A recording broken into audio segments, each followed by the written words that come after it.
وەفدی سەرۆکایەتی پارلەمانی کوردستان بۆ زانینی هەڵوێستی بزوتنەوەی گۆڕان لەسەر پرۆژەی دەستور و ویلایەتی سەرۆکی هەرێم سەردانی بزوتنەوەی گۆڕانیان کرد لە سلێمانی.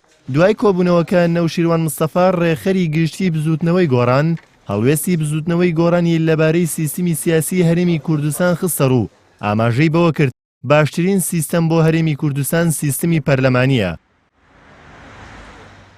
ئێمە بیرروبۆچوونی خۆمان پێڕاگەیاندن کە لە کوردستانی عێراقا پێمان وایە گونجاوترین سیستەمی سیاسی بۆ کوردستانی عێراق سیستەمێکی پەرلەمانیە هاوشێوەی بەغدا.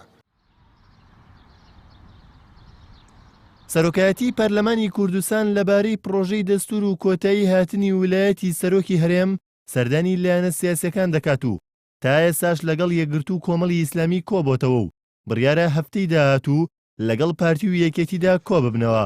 سەرۆکی پەرلەمانیش دەڵێت لە هەوڵدان لەگەڵ لایەنە سیاسیەکاندا بگەنە سازان.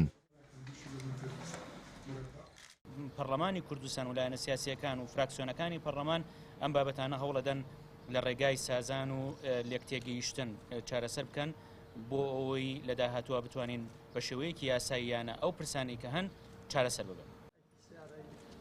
ماوەی ویلایەتی مەسعود بارزانی سەرۆکی هەرێمی کوردستان لە 19 ئابی داهاتوو کۆتایی دێت.